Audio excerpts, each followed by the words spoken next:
स्वर सुधा मंच पर प्रस्तुत है मालती जोशी की कहानी ऑनर किलिंग। अनु, आवाज सुनकर मैं एकदम चौंक गई।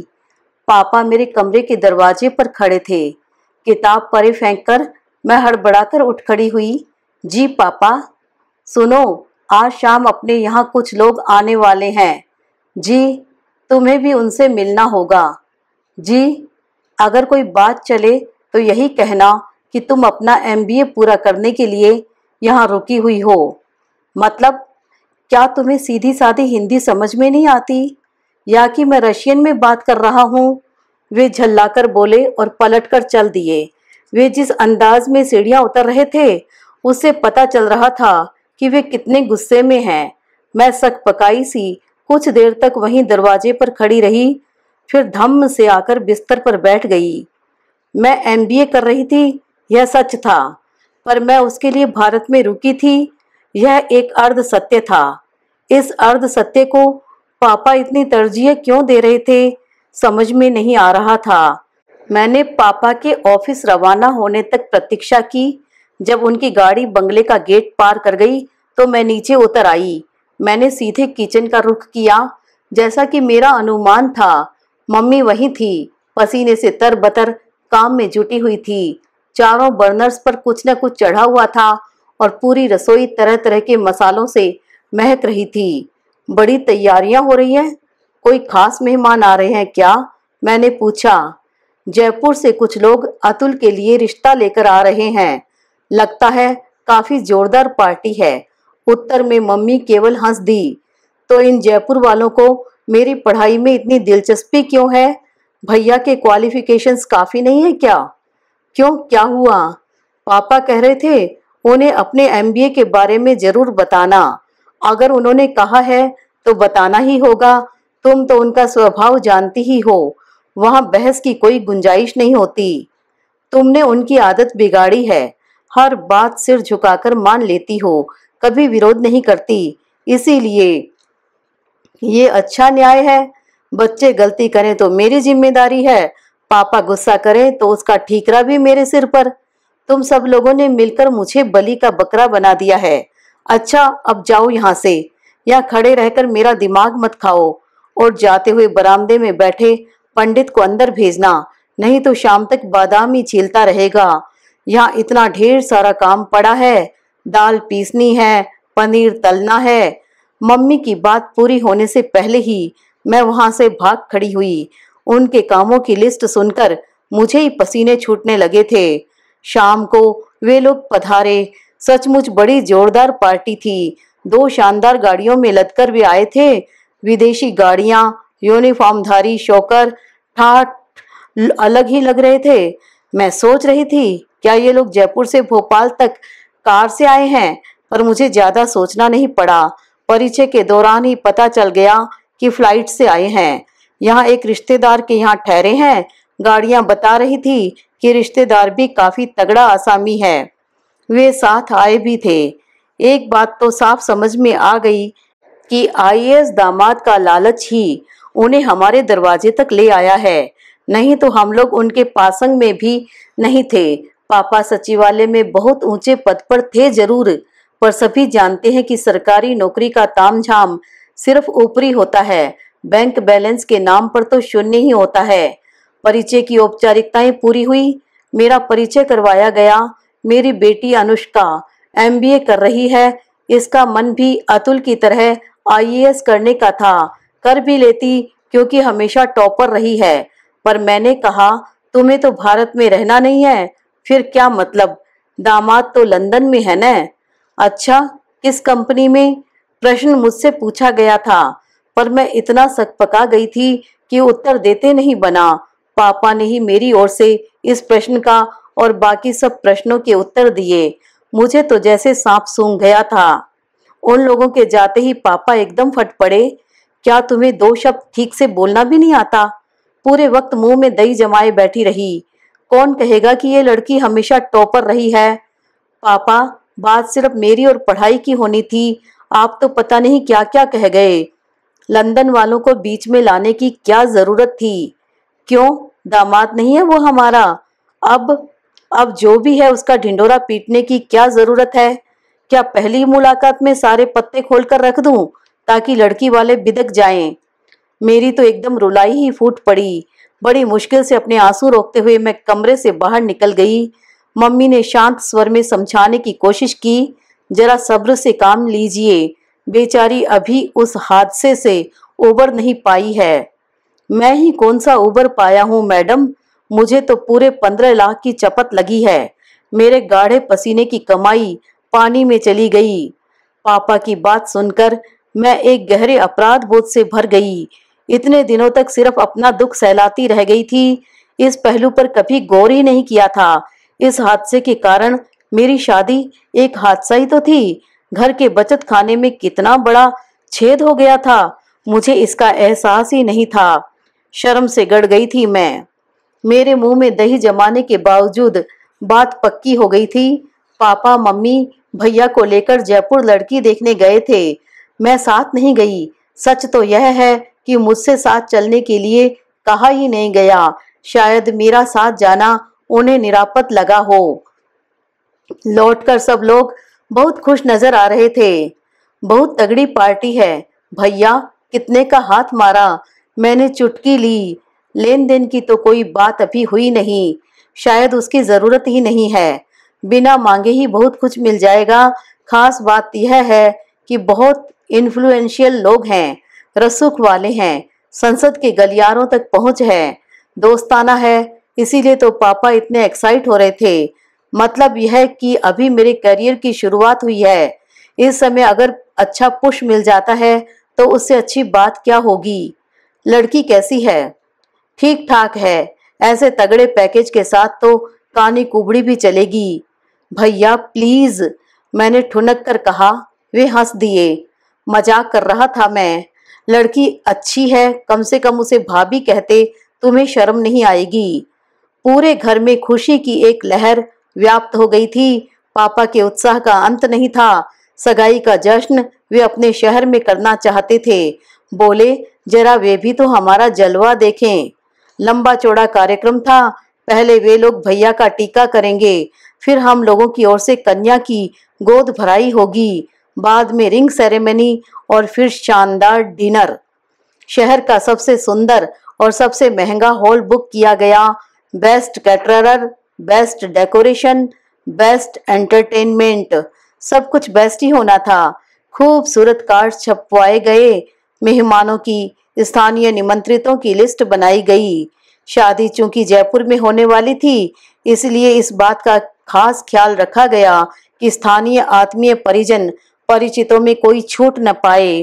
कार्ड्स पर नाम पते लिखने का काम मैंने अपने ऊपर ले लिया। एक नाम पढ़ते ही जैसे मुझे करंट लग गया। हाथ रोककर मैंने पूछा, पापा आप इन लोगों को भी निवेदन देंगे? बिल्कुल देना ही पड़ेगा, वे मेरे समधी हैं। लेकिन पापा, अब जबकि सब कुछ खत्म हो गया है। क्या खत्म हो गया है? अब भी तुम उस घर की बहू हो और वे इस घर के गणमान्य मेहमान हैं। उन्हें न बुलाने से नए समधियों के पास गलत मैसेज जा सकता है। मैं अवाक होकर उन्हें देखती ही रह गई। बड़ी मुश्किल से मेरे बोल फूटे, पापा जिस रिश्ते को मैंने नकार दिया है उसका बोझ आप क्यों ले रहे हैं? यूं नकार देने से रिश्ते खत्म नहीं हो जाते अनु। जब तक तलाक नहीं हो जाता ये रिश्ते हमें ढोने ही पड़ेंगे। तलाक तो कब का हो जाता पापा, पर आपने होने नहीं दिया। आपने कहा था कि तलाक की पहल उन लोगों को करने दो, इससे हमारा अपर हैंड बना रहेगा। आप शायद चाहते ही नहीं थे कि तलाक हो, इसीलिए। तुम ठीक समझ रही हो। तुम जिस तरह एक झटके में सब कुछ छोड़कर चली आई, वह मुझे कभी अच्छा नहीं लगा। यह तुम्हारी परले दर्जे की बेवकूफी थी, हठ धर्मिता थी। You should have given this marriage A trial. एक झटके में? पापा, मैंने पूरा 1 महीना उस नर्क में गुजारा है। And it was not a trial, it was a torture. 1 महीना? इस पूरी जिंदगी के सामने 1 महीने की अहमियत होती ही कितनी है, जरा सोचो। खैर, इन सब बातों पर बहस करने का अभी समय नहीं है। तुम अपना काम देखो, मैं अपना देखता हूँ। एंड माइंड यू, वो लोग आएंगे तो तुम उन्हें रिसीव करोगी और अतुल के इन लॉज से इंट्रोड्यूस करवाओगी। No argument please. कुछ कहने के लिए खुला हुआ मेरा मुंह नो आर्ग्यूमेंट का आदेश सुनकर खुला का खुला रह गया। मैं सिर पकड़कर बैठ गई। हताशा के उन क्षणों में एक बात साफ समझ में आ गई कि पापा नहीं चाहते कि मेरे असफल विवाह की गाथा कहीं प्रचारित हो। वे इस बात को हर तरह से ढांकने का प्रयास करते रहे हैं। शायद इसीलिए तलाक की अर्जी दायर करने में भी वे टाल मटोल करते रहे हैं। उन्हें शायद लगता रहा कि तलाकशुदा बहन बेटे के लिए आने वाले अच्छे रिश्तों में बाधक बनेगी। उस दिन मम्मी से लड़की वालों के बिदकने की बात कर भी तो रहे थे, पर उन्होंने ये कैसे कह दिया कि you should have given this marriage A trial. क्या मम्मी ने उन्हें कुछ नहीं बताया, जबकि मैं मम्मी को पल पल की खबर देती रही थी। मेरी आधी पूंजी तो सिर्फ फोन कॉल्स पर ही खर्च हो गई थी। अपनी शादी मुझे एक दुस्वप्न की तरह याद आती है। शादी तो खैर बहुत धूमधाम से हुई थी। लेन देन में, स्वागत सत्कार में पापा ने कोई कोर कसर नहीं छोड़ी थी। किसी को किसी तरह की शिकायत का मौका नहीं दिया था, पर मेरे प्रारब्ध से वे कैसे लड़ते। दुल्हे राजा पूरे समय अनमने बने हुए थे। लोगों ने इसे लक्ष्य भी किया, पर यह मान लिया गया कि इतने वर्ष विदेश में रहने के बाद परंपरागत शादी की ये टीम टाम, तड़क भड़क रस्मों रिवाज उसे रास नहीं आ रहे हैं। यहाँ तो हिंदुस्तानी शादी की चकाचौंध से प्रभावित होकर बाहर वाले यहाँ आकर शादी रचाते हैं और यहाँ अपने ही बच्चे मुंह फुलाए बैठे हैं। अच्छा विरोधाभास है। हनीमून के लिए पापा ने गोवा के टिकट बुक करा रखे थे। होटल में भी रिजर्वेशन हो चुका था, पर छुट्टी न होने का बहाना बनाकर दूल्हे मियाँ मुझे लेकर चौथे दिन ही उड़ चले थे। मेहमानों से भरे घर में परिचय का कोई जुगाड़ नहीं हो पाया था। फ्लाइट में भी हम लोग अजनबियों की तरह पास पास बैठे रहे। हमारे बीच बस औपचारिक सी बातें होती रही। वह एक नवविवाहित जोड़े की यात्रा तो कहीं से नहीं लग रही थी। मुझे लगा था कि घर जाकर ताला खोलना पड़ेगा, पर प्रशांत ने वहां पहुंचकर फ्लैट की घंटी बजाई। पल भर में ही एक गोरांगना ने दरवाजा खोला। दूसरे ही पल वह प्रशांत से लिपट गई और उन्हें बेतहाशा चूमने लगी। बड़ी मुश्किल से प्रशांत ने उसे अलग किया और बेहद सपाट आवाज में कहा, हनी दिस इज अनुष्का। फिर मुझसे बोले, ये ग्लोरिया है। पिछले 3 साल से हम लोग साथ रह रहे हैं। पूरे रास्ते जिस तरह का माहौल रहा, उससे मेरे उत्साह पर, उमंगों पर पाला पड़ चुका था। यह सब सुनने के बाद तो जैसे मैं सुन्न ही हो गई। प्रशांत ने मेरा बैग उठा लिया और मुझे अपने साथ आने का इशारा किया। एक छोटे से कमरे में मुझे टिकाकर बोले, यू जस्ट रिलैक्स, मैं अभी आ रहा हूँ। रिलैक्स? ऐसी हालत में कोई रिलैक्स हो सकता है? अपने दोनों हाथों में सिर पकड़कर मैं जड़वत बैठी रही। पता नहीं कितनी देर, कोई घंटे भर बाद वे फ्रेश होकर लौटे, मेरे सामने वाली कुर्सी पर बैठ गए और बोलना शुरू किया। शादी के लिए मैंने मना किया था, बार बार मना करता रहा, पर माँ मानी नहीं। पापा को हार्ट अटैक आ गया। माँ ने सुसाइड की धमकी दे डाली। मजबूरन मुझे हाँ करनी पड़ी। इकलौता बेटा हूं ना, उसी की सजा भुगत रहा हूँ। मैंने तो अब भी माँ से कहा था कि तुम्हें बहू चाहिए थी न, सो ले आया हूँ, अपने पास रख लो। तो बोली, अभी रख लूंगी तो लोग तरह तरह की बातें बनाएंगे, बाद में छोड़ देना। इसीलिए साथ लाना पड़ा। जितने दिन रहना चाहो रहो, तुम्हारी वापसी का ओपन टिकट बना हुआ है। जिस दिन जाना चाहो बता देना। उसके बाद वे उठकर चल दिए थे। पति पत्नी के बीच यह आखिरी संवाद था। सारे सपने एक क्षण में धराशायी हो गए थे। रात भर बैठी मैं उनका मातम मनाती रही। कब आंख लग गई पता नहीं चला। सुबह उठी तो घर खाली था। मैंने किचन में जाकर किसी तरह चाय बनाई और मम्मी को फोन लगाया। रो रोकर सारा हाल बताया। वे बार बार यही कहती रही, थोड़ा धीरज रखो, सब ठीक हो जाएगा। 1 महीने तक मैंने धीरज रखा। उन दिनों मैं जैसे किसी अतीन्द्रिय जगत में जी रही थी। उन लोगों के घर छोड़ने तक मैं अपने कमरे में सांस रोके पड़ी रहती, फिर अपने लिए 1 कप चाय बनाती और बाहर निकल जाती। किसी होटल में कुछ खा लेती, विंडो शॉपिंग करती, किसी सिनेमा घर में जाकर बैठ जाती। या निरुद्देश्य उस अनजान शहर की सड़कें नापती। एक दिन छोड़कर मम्मी को फोन करती और उनका यही तकिया कलाम होता, धीरज रखो बेटा, सब ठीक हो जाएगा। लंदन की सड़कों पर घूमना आसान नहीं था। हर कदम पर पैसों की जरूरत पड़ती थी। धीरे धीरे मेरे पैसे चुकने लगे। जब सिर्फ टिकट के लायक पैसे रह गए तो मैंने मम्मी को फोन किया, अब नहीं सहा जाता, मैं आ रही हूँ। और मैं आ गई।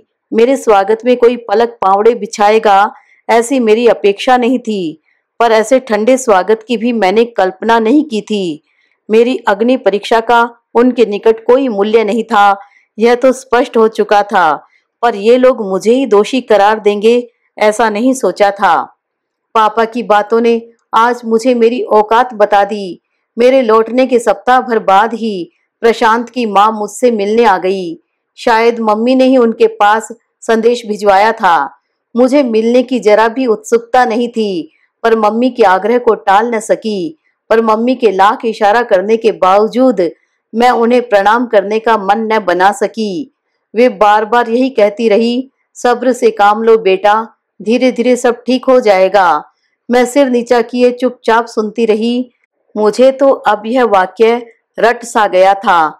समझ गई कि माँ लोगों के पास इससे ज्यादा कुछ कहने को होता ही नहीं है। मम्मी समधिन की खातिरदारी में लगी रही और मैं मूक दर्शक बनी बैठी रही। लेकिन जैसे ही वे चलने को हुई, मैं तपाक से उठ खड़ी हुई। मम्मी, तुम्हारे घुटनों में दर्द है न?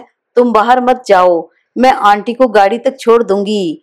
मम्मी खुश हो गई कि देर से ही सही मुझे अपना फर्ज याद तो आया। लाड से बोली, आंटी नहीं कहते बेटे, माँ जी बोलो। उनकी बात अनसुनी करके मैं पोर्च की सीढ़ियां उतर गई। प्रशांत की माँ धीरे धीरे उतर रही थी। मैंने उन्हें सहारा देने की जरा भी कोशिश नहीं की। जब वे समतल जमीन पर आ गई तो मैंने चलना शुरू किया और बोलना भी। आंटी, आपको ग्लोरिया के बारे में पता था न? वे चलते चलते रुक गई। विस्फारित नेत्रों से मुझे देखने लगी। कुछ क्षण मेरा प्रश्न हवा में ही टंगा रह गया। मैंने उसे फिर से उनकी ओर उछाल दिया। आपको पता था न? वे सकपका गई थी। धीरे से बोली, हाँ, वैसे कुछ कुछ पता था, फिर भी आपने एक निरपराध लड़की को उस आग में झोंक दिया, उसकी जिंदगी बर्बाद कर दी। उनके चेहरे पर हवाइयां उड़ने लगी थी। कांपते स्वर में बोली, मैंने सोचा, हमें लगा कि धीरे धीरे सब ठीक हो जाएगा। क्या ठीक हो जाएगा? मेरा स्वर एकाएक तल्ख हो उठा था। पराई बेटियों को आपने क्या सुधार गृह समझ रखा है, जो आपके बिगड़ल बेटों को ठीक कर देंगी? उनसे कोई उत्तर देते नहीं बना। वैसे भी हम उनकी गाड़ी के पास पहुंच चुके थे। हमें देखते ही ड्राइवर अपनी सीट से उठ खड़ा हुआ। उसने पिछला दरवाजा खोला और अदब से थोड़ी दूर पर खड़ा हो गया।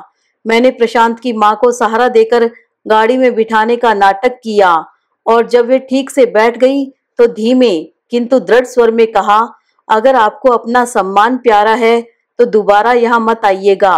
और मैंने धीरे से गाड़ी का फाटक बंद कर दिया। मेरी धमकी काम कर गई थी। दोबारा उन्होंने इस घर का रुख नहीं किया था। पर मुझे क्या मालूम था कि मेरी यह दिलेरी एक दिन मुझे कितनी महंगी पड़ेगी। अनु, उस दिन पापा ने दफ्तर से लौटते ही आवाज दी। आजकल पापा की पुकार सुनते ही दिल धड़कने लगता है। पता नहीं क्या आदेश दें। मैंने डरते डरते ही डाइनिंग रूम में प्रवेश किया। मम्मी चाय लगा रही थी। उन्हें देखकर जरा धीरज बंधा। बैठो, आदेश हुआ। मैं बैठ गई। पिछली बार जब प्रशांत की माँ हमारे यहाँ आई थी, तुमने उनसे कुछ कहा था? मैं चुप। कुछ बोलती क्यों नहीं? जवाब दो। अरे क्या जवाब देगी वह? उस दिन भी इसी तरह चुप बैठी रह गई थी। बल्कि बाद में मैंने इसके लिए डांटा भी था। तुम चुप रहो। पापा दहाड़े। हर बार उसका पक्ष लेती रहती हो। सही गलत कुछ तो समझा करो। मैं सच कह रही हूँ, वह पूरे वक्त इसी तरह होठ सीकर बैठी रही थी। वह तो उनके सामने आना ही नहीं चाहती थी। मैं ही खींचकर बाहर लाई थी तो बुत बनी बैठी रही। गाड़ी तक उन्हें छोड़ने चली गई। यही बड़ी मेहरबानी हुई। गाड़ी तक तुम नहीं गई थी? नहीं, अनु बोली। मम्मी, आपके घुटनों में दर्द है तो आप रहने दो। मुझे लगा इसे उनसे अकेले में कुछ कहना होगा, इसलिए मैं मान गई। क्यों, क्या हुआ? आज उनका ऑफिस में फोन आया था। बोली कार्ड तो आपका मिल गया है, पर आपकी बेटी ने मेरा इतना घोर अपमान किया है कि मैं आपके यहाँ कदम नहीं रखूंगी। तो न रखे, क्या फर्क पड़ता है, मैंने कहा। शट अप, पापा एकदम फुफकार उठे। एक तो बेवकूफी कर बैठी हो, ऊपर से जबान लड़ा रही हो। उनके न आने का मतलब जानती हो। नए समधी मुझसे 10 बार पूछेंगे और 10 बार मुझे नए बहाने गढ़ने पड़ेंगे। इसका क्या इंप्रेशन पड़ेगा जानती हो? पापा, क्या आपको नहीं लगता कि शादी ब्याह के मामले में थोड़ी ट्रांसपेरेंसी होनी चाहिए? हम खुद जो भुगत रहे हैं वह और क्या है। I think it is high time कि आप सबको बता दें। वाह, क्या बात कही है। इस शिगुफे के लिए इससे अच्छा कोई मुहूर्त हो ही नहीं सकता। अतुल की एंगेजमेंट की घोषणा बाद में होगी, पहले मैं बड़ी शान से तुम्हारे ब्रेकअप की घोषणा करूंगा। ठीक है पापा, आप गलत। एनफ, मुझे अकल सिखाने की कोशिश मत करो। हर चीज का एक वक्त होता है और यह शिगुफा छोड़ने का यह वक्त नहीं है। अतुल की शादी हो जाने दो, फिर उन लोगों को भी देखता हूँ। जी पापा। जी पापा नहीं, कल तुम वहां जाओगी, उनसे माफी मांगोगी और सगाई में आने के लिए राजी करोगी। मुझे ऑफिस में छोड़कर मोहन घर आएगा और तुम्हें ले जाएगा। पापा प्लीज। नो आर्ग्यूमेंट्स प्लीज, पापा ने कहा और उठकर चल दिए। पापा तो अपनी तरफ से यह विषय समाप्त करके चले गए, पर मेरे लिए तो यह एक यातना चक्र की शुरुआत थी। पूरी रात मैं सो नहीं सकी और आत्महत्या के विभिन्न उपायों पर विचार करती रही। उस रात लंदन में एक क्षण में मेरी दुनिया भस्मसात हो गई थी। उस अनजाने देश में निस्सहाय अकेली थी मैं, पर वहां एक बार भी मैंने आत्महत्या के बारे में नहीं सोचा था। मम्मी पापा के चेहरे मेरी आंखों के सामने आ गए थे। मैंने सोच लिया था कि इस नालायक आदमी के लिए मैं अपने माँ बाप को दुखी नहीं करूंगी, और आज इन्हीं लोगों के कारण मैं आत्महत्या के उपाय खोज रही हूँ। पापा के घर में रहकर मैं उनसे बगावत नहीं कर सकती, तो फिर मरने के अलावा और चारा क्या है। मन हो रहा था पंखे से लटक जाऊं, या ऊपर जाकर छत से कूद जाऊं, या कि नीचे स्टोर रूम में जाकर रेड किल की टिकिया ले आऊं और पानी में घोलकर पी जाऊं। जलकर मरने का भी एक विकल्प है, पर उसके लिए केरोसिन या पेट्रोल चाहिए। और ठीक से मर गए तो ठीक, बच गई तो वह भयानक शक्ल लेकर कहाँ जाऊंगी। वह जिंदगी तो मौत से भी बदतर होगी। एक काम हो सकता है, कल जब तालाब के पास से गाड़ी गुजरेगी तो पानी देखने के बहाने उतर पड़ूंगी और रेलिंग से छलांग लगा दूंगी, या फिर किसी सिग्नल पर गाड़ी रुकेगी तो चुपचाप उतर जाऊंगी और बस या ट्रक के आगे कूद जाऊंगी। लेकिन अगर मैं मर गई तो पापा मोहन की जान ले लेंगे, और बच गई तो वो लानत मलानत होगी कि बस बदनामी होगी सो अलग। लड़कियों का मरना निरापद थोड़ी है। लोग तरह तरह के अर्थ निकालने लगते हैं, और मेरे इस कारनामे की वजह से भैया की शादी खटाई में पड़ गई तो पापा मुझे कभी माफ नहीं करेंगे। मरने के बाद भी मुझे कोसते रहेंगे। सारी रात मैं सो नहीं सकी। ऊट पटांग विचार मन में आते रहे। जरा सी झपकी लगते ही अजीब अजीब सपने आते रहे। आखिर मैं मुंह अंधेरे उठ बैठी और देर तक ठंडे पानी से नहाती रही। नहाने के बाद मन एकदम तरोताजा हो गया और एक नया ही विचार मन में कौंध गया। मुझे अलग से आत्महत्या करने की जरूरत क्या है? आखिर आत्महत्या का मतलब क्या होता है? आत्मा का हनन ही तो। प्रशांत की मां के चरणों में गिरकर क्षमा याचना करना किस आत्महत्या से कम है? पर इसे क्या कहेंगे, हत्या या आत्महत्या?